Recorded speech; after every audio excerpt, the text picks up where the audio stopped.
নমস্কার বন্ধুরা, আজকে সোমবার, মার্কেটের প্রথম দিন সপ্তাহে। তো চলে এসেছি একটা নতুন ভিডিও নিয়ে। তো সকাল সকাল মার্কেট খোলার পরে একটা শার্প সেলিং দেখা গিয়েছে মার্কেটে, এবং 1 আওয়ার টাইম ফ্রেমে আমরা দেখছি যে মার্কেট একটা রেঞ্জের মধ্যে কনসোলিডেট হচ্ছে। গত শুক্রবারও হয়েছে এবং আজকেও সকালবেলার থেকে সেই রেঞ্জটার মধ্যে মার্কেট কিন্তু ঘোরাফেরা করছে। খুবই একটা ছোট্ট রেঞ্জ নিফটির জন্য। তো সেই রেঞ্জটা যতক্ষণ না প্রপারলি ব্রেকআউট বা ব্রেকডাউন হচ্ছে, তো ট্রেড নেওয়াটা প্রচণ্ড রিস্কি এখানে।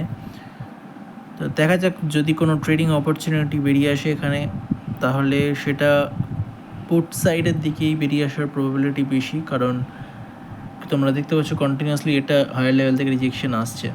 তো ঠিক আছে, দেখা যাক কী হয়, আপডেট করছি।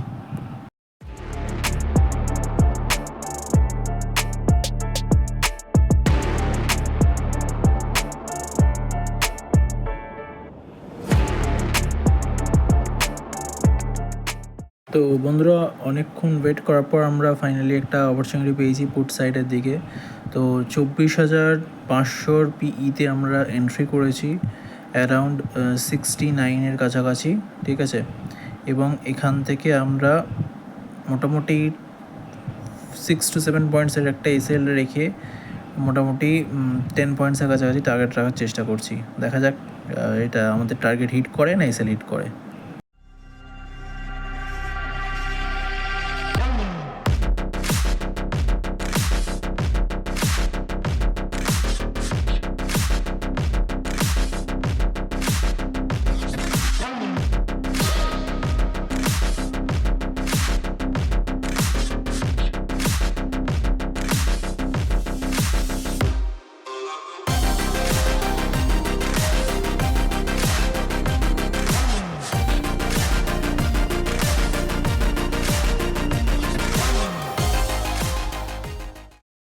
তো বন্ধুরা, আমাদের আগের ট্রেডটায় অলরেডি ট্রেলিং এসএল হিট করে যায়, কারণ মার্কেটে সেরকম একটা মুভমেন্ট আসছিল না, মার্কেট কন্টিনিউয়াসলি সাইডওয়েজই চলে যাচ্ছিলো। তো সেই ক্ষেত্রে আমরা আমাদের এসএলটাকে একটু ওপরের দিকে উঠিয়ে নিয়ে এসেছিলাম, যাতে লসটা না বেশি হয় এবং আমাদের ট্রেলিং এসএলটা হিট হয়ে যায়। তো আবার একটা আমরা সেকেন্ড টাইম অপরচুনিটি স্পট করেছি সেম পোর্ট সাইডের দিকে। তো এবারেও আমরা নিফটির 24,500 পিইতে এন্ট্রি করব, এবং টার্গেটটা সেমই থাকবে মোটামুটি 80-র কাছাকাছি, আর স্টপ লসটাকে যতটা মিনিমাল পসিবল রাখা সম্ভব সেখানে রাখবো। তো চলো দেখা যাক কী হয়।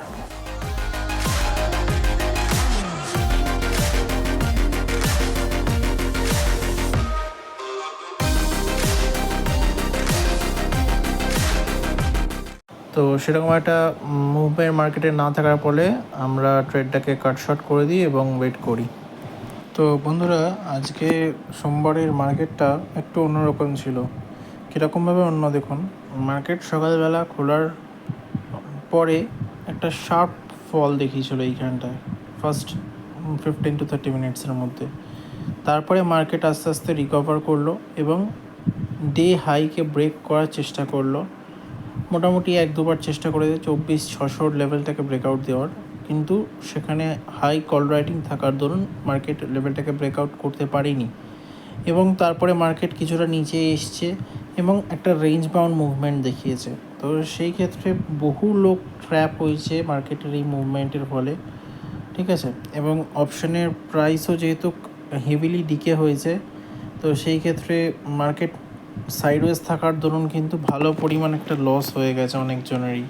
এখন মার্কেট মোটামুটি 24,500-র কাছাকাছি আছে, এবং এই জায়গার থেকে দাঁড়িয়ে মার্কেটে কিন্তু আগামীকালটা খুব গুরুত্বপূর্ণ হতে চলেছে।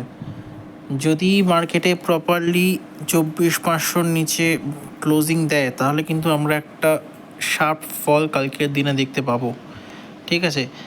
কেন বলে দিচ্ছি, মার্কেট 2 দিন ধরে একটা রেঞ্জের মধ্যে রয়েছে, 500 থেকে 576, মানে মাত্র 76 পয়েন্টের একটা রেঞ্জের মধ্যে। যদি আমরা বৃহস্পতিবারের দিনটাও দেখি, তখনও কিন্তু মার্কেটের রেঞ্জ মধ্যে একটা খুব ছোট্ট রেঞ্জের মধ্যে মার্কেট হয়তো 2-3 দিন ধরে ট্রেড করছে, তো সেই ক্ষেত্রে একটা রেঞ্জ ব্রেকআউট হওয়ার সম্ভাবনা কিন্তু আগামীকাল থেকেই যাচ্ছে।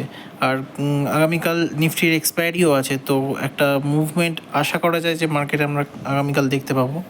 তো আমাদেরও আজকে দুর্ভাগ্যবশত আমরা এই ট্র্যাপের মধ্যে ফেসে গেছিলাম মার্কেটের, এবং আমাদের আজকে একটা ভালো পরিমাণ লস হয়ে গেছে। তো যে ক্ষেত্রে আমাদের লসটা আপনারা দেখতে পাচ্ছেন 1764 টাকা প্লাস ট্যাক্স আছে, মানে মোটামুটি 2000 টাকার ওপরে লস আমাদের আজকের হয়ে গেছে আজকে ডেটে। তো সেই ক্ষেত্রে আমাদের যে ক্যাপিটাল যেটা আমরা স্টার্ট করেছিলাম 12,000 দিয়ে, সেটা অলরেডি কমে এসে দাঁড়িয়েছে 7,140 টাকায়। ঠিক আছে, তো এবার দেখা যাক যে আমরা আগামীকাল এবং এই সপ্তাহের মধ্যে জিনিসটাকে রিকভারি করতে পারি কিনা, কারণ অলরেডি অনেকটাই পরিমাণ লসে আমরা রান করছি। তো লেটস সি, বাকিটা পুরো জিনিসটাই আপনাদের সাথে শেয়ার করব কীরকমভাবে কী করলে। তবে একটা লার্নিং আজকের দিনে এটা আপনাদের সাথে শেয়ার করলে আশা করি ভালো হবে, তাতে আপনারাও জিনিসটা শিখতে পারবেন যে সব সময় যে রিভেঞ্জ ট্রেডিং যে ব্যাপারটা হয় আর কি, যেটা আমাদের সাথে আজকে ঘটেছে, যে মার্কেটে আমার মনে হচ্ছে যে মার্কেট ফল করতে করতে মার্কেট এখান থেকে একটু রিবাউন্স করতে পারে। তো সেই ক্ষেত্রে আমি কল নিলাম, কিন্তু কলটায় ফেল করলাম, আবার আমি কলে এন্ট্রি করলাম। তো সেই জিনিসটা রিভেঞ্জ ট্রেডিং জিনিসটা করাটা মার্কেটে কিন্তু খুব একটা সফলতা বা খুব একটা বুদ্ধিমানের জিনিস নয়। এই রিভেঞ্জ ট্রেডিংয়ের ফলে কিন্তু একটা হিউজ লস হয়। দেখুন মার্কেট এখানে আবার 24,570-এর কাছাকাছি চলে আসলো। তো এই সমস্ত জায়গা থেকে মার্কেট কিন্তু লিকুইডিটি গ্র্যাব করছে এবং উপরের দিকে যাচ্ছে। ঠিক আছে, এবার 24,600 কলটার যদি মুভমেন্ট একবার জাস্ট দেখায় আপনাদের ছোট্ট করে, দেখুন 24,600 কলটা কোথায় গেছিলো, 71-এর লো লাগিয়ে আবার 80-র কাছাকাছি চলেছে। তো একটা হিউজ ভোলাটিলিটি রয়েছে মার্কেটে। তো আজকে তো আমরা ডেটাকে ক্লোজ করে দিয়েছি, তো আগামীকাল দেখা যাক কী হয়। আমাদের যে ড্র ডাউনটা আছে সেই ড্র ডাউনটা কতটা আমরা রিকভার করতে পারি, পুরোটাই আপনাদের সাথে শেয়ার হবে। তো আজকের জন্য এটুকুনি, দেখা হচ্ছে আগামীকাল। টাটা।